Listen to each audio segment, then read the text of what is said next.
All right, so welcome to our monthly update. Give you a little information on the board meeting and kind of fill in some gaps. I'm going to come back to what I shared with the board on some different things that under the superintendent staff update. Let's see.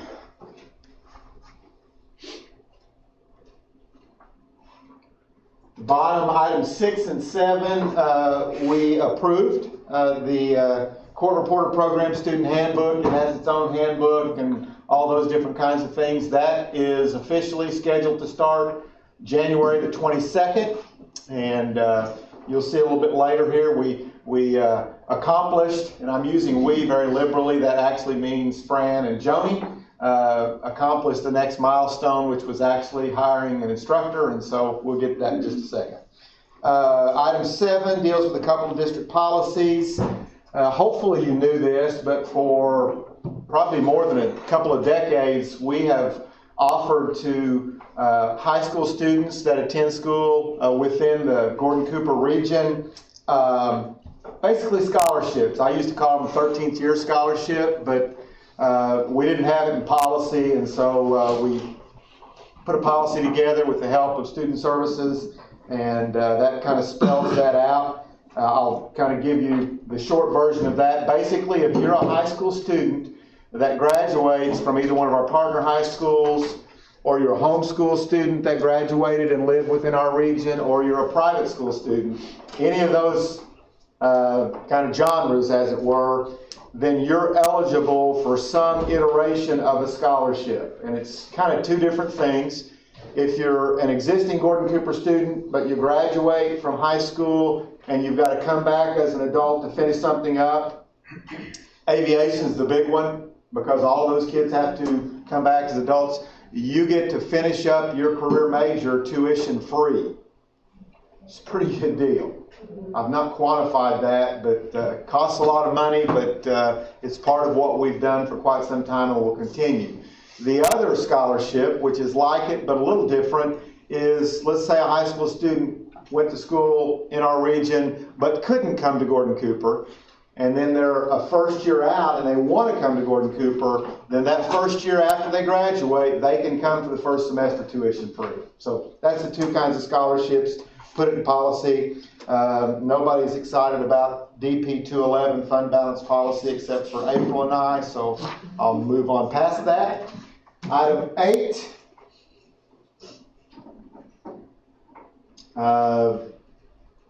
You can ask me if you've got questions. Item 9. I told the board I was almost a little embarrassed that I had that many out-of-state trip requests, but the wonderful thing about every one of those is every one of those has a direct impact on students. Even though there's a lot of them, every one of them have something very closely aligned to students, and that's why we exist. Not real complicated. Surplus property. Let's deal with 11 and 12. We did open bids last Thursday, for a couple of projects. I've mentioned this several times in my updates. The first one is the roof for G-Wing. Again, G-Wing is industrial training, biz offices, and then graphic design and kind of the copy center. That roof needed replaced. That was kind of the next in the queue for roof replacements. And so they awarded the lowest responsible bidder to Sooner Recon, which is out of Tulsa.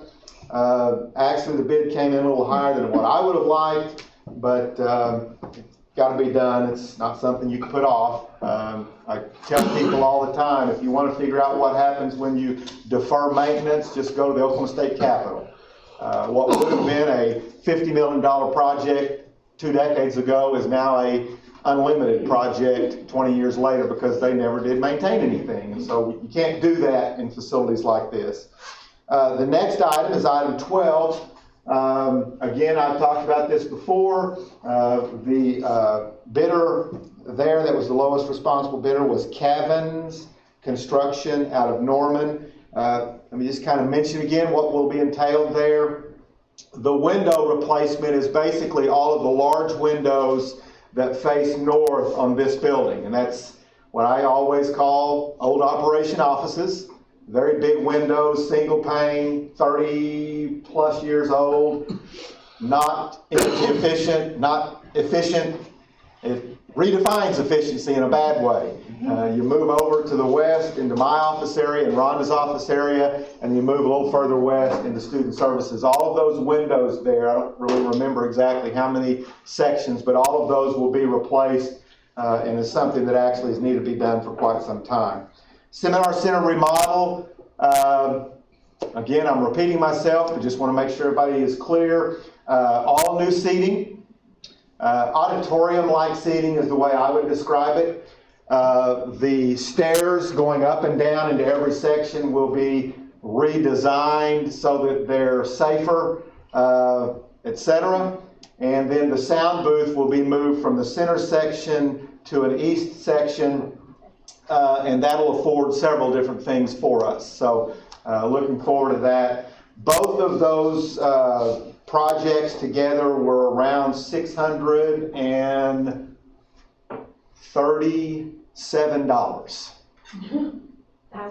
Oh, $637,000. Carrie, I'm glad you were paying attention. All right? She said it was awesome. I would have said it was awesome as well. Got to add a few zeros there. That's actually probably, I told the board, that's probably about $60,000 more than I'd hoped for.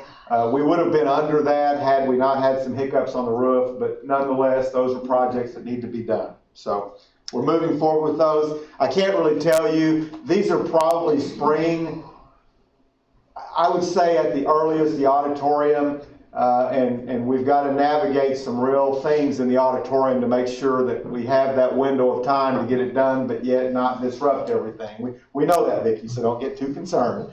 We're not going to turn that space loose to them until they have everything on site and can give us a pretty finite window where we take that out of commission, because once they get in there, Seminar Center is basically off limits for that period of time.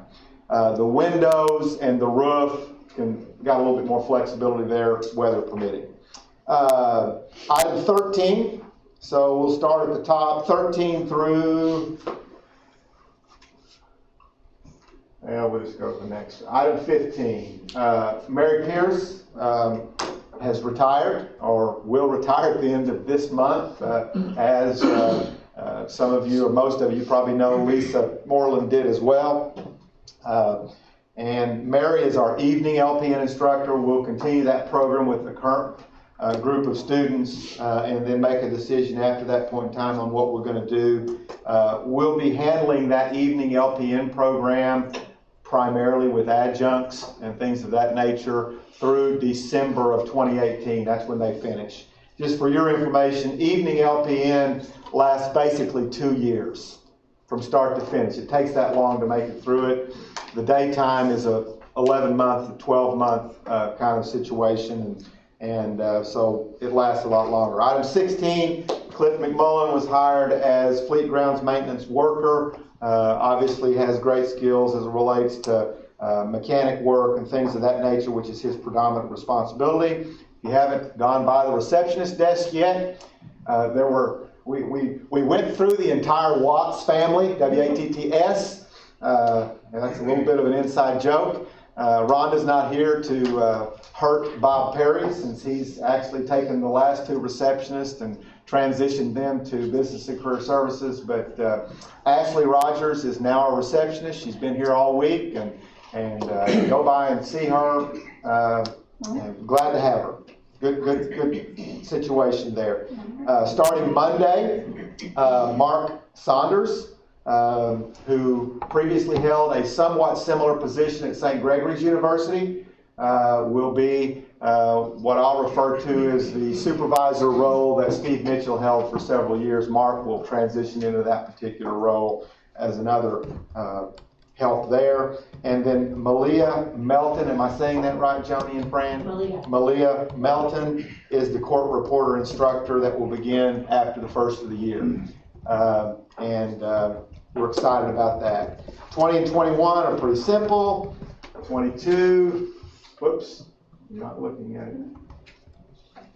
20 and 21 just dealt with some things we had to clean up in the activity fund. 22, 3, 4, 5, all of those were pretty self-explanatory. Let's go back to my comments, and I'll kind of fill in some gaps here with some other things that we discussed.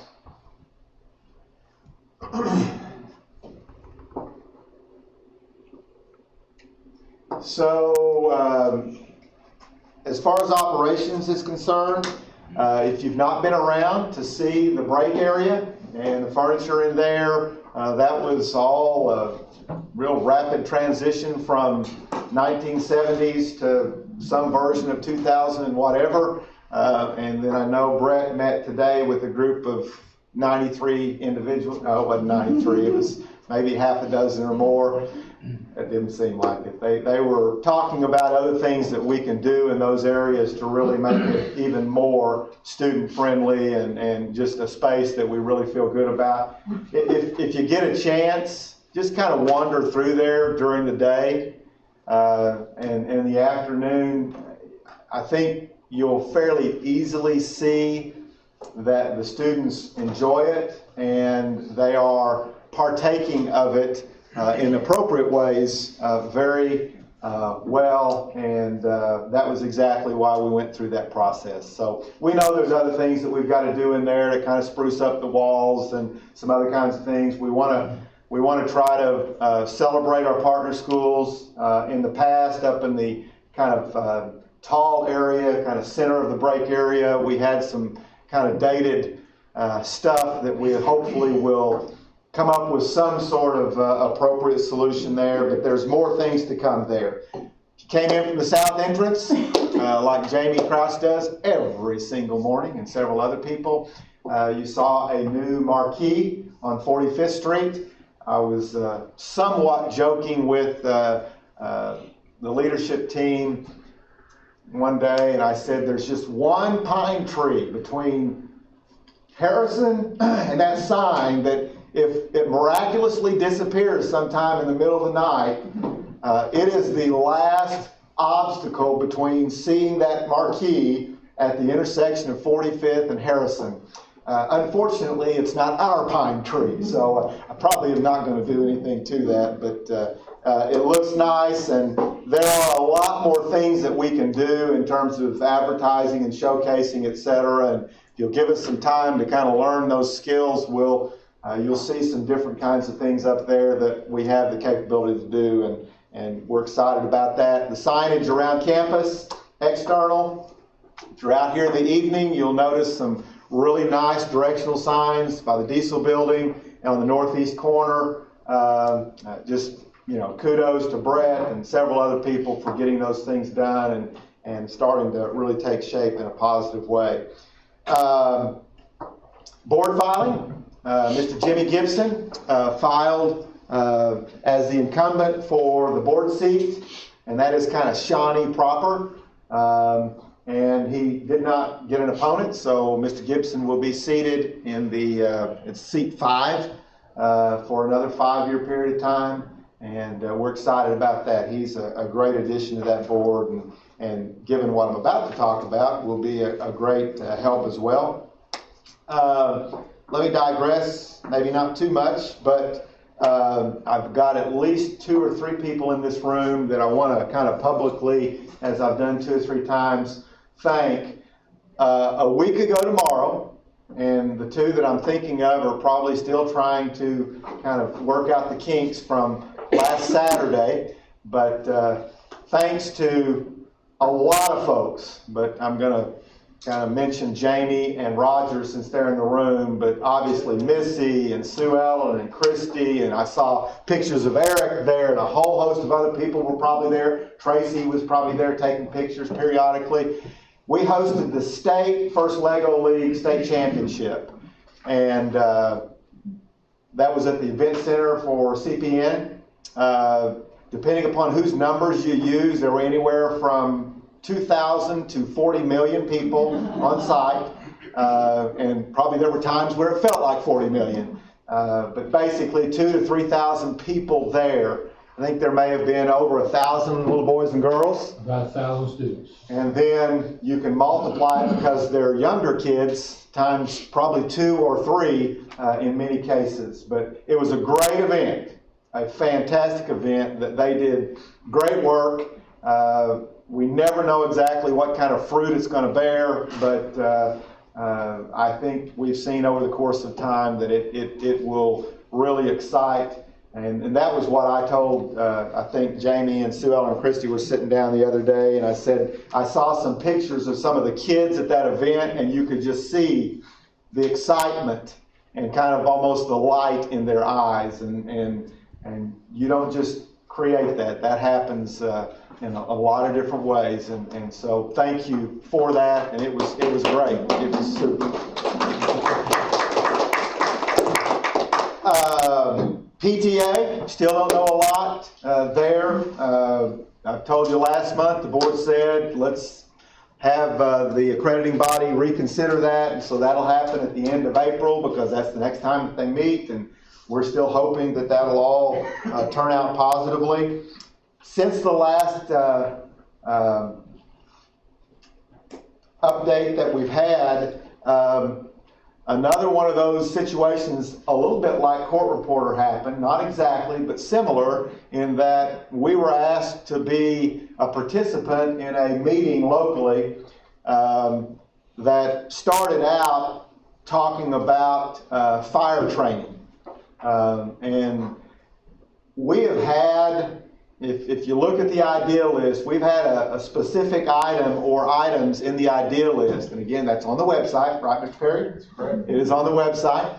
And you can put ideas in there as well. But on that idea list, there's been something called a public safety center on that for eons. And I know many people in this room, when we do our annual kind of review of a lot of different things, we've talked about that 3 or 4 times. So I say all that to simply say I shared with the board after that meeting that specifically Bob and I attended. We've had subsequent meetings with other folks, and we're going to be moving forward with some more robust planning as it relates to the possibility of getting much more actively involved in public safety programming and training.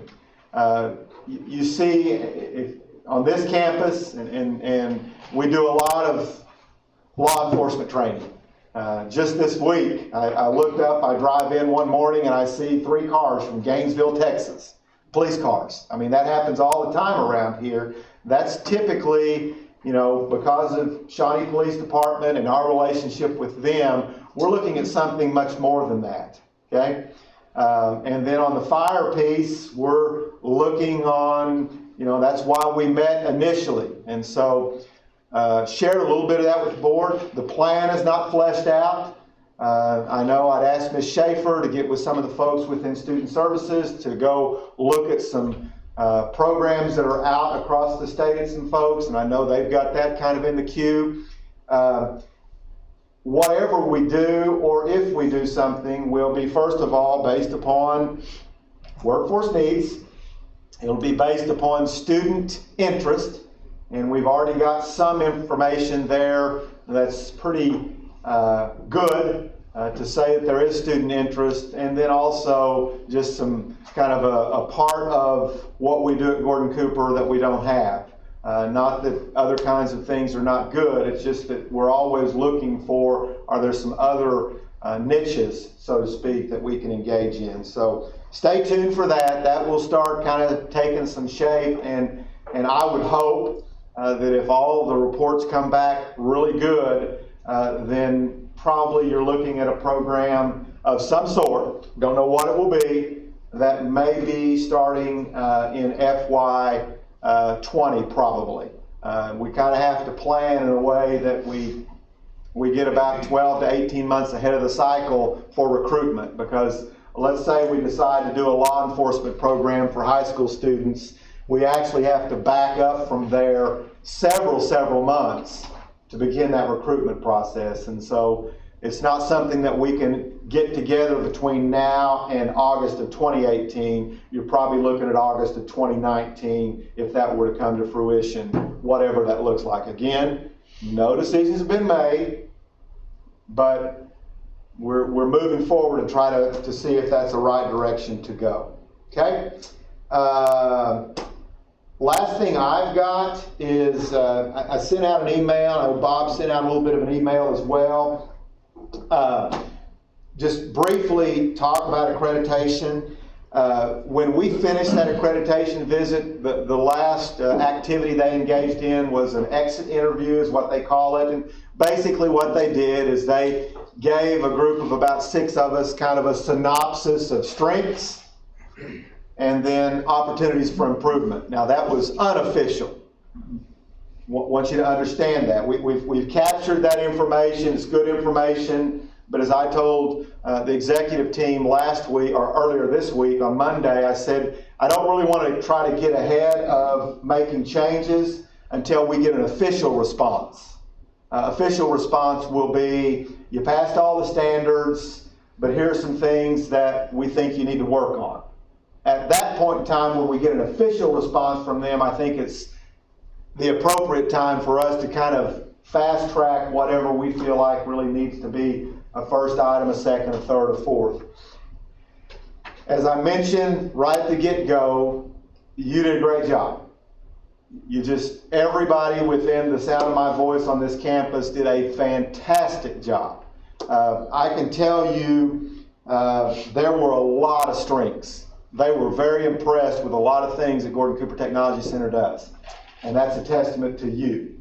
There were things that they thought we could do better, and that's part of their job, is to find things that we can improve on. None of those things, in my opinion, were major issues, but they're things that we certainly need to work on. So just wanted you to be aware of that. We're not being secretive as far as the accreditation results, because really we don't have any official results yet. There are none.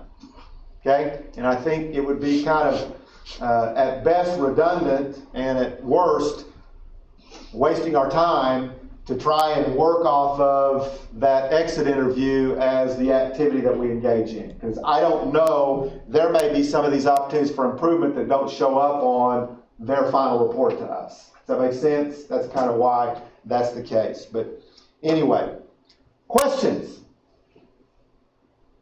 Anybody?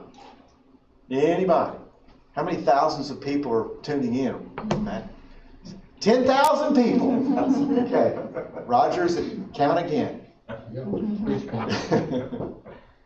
All right. Good. All right. Thank you very much. Appreciate you.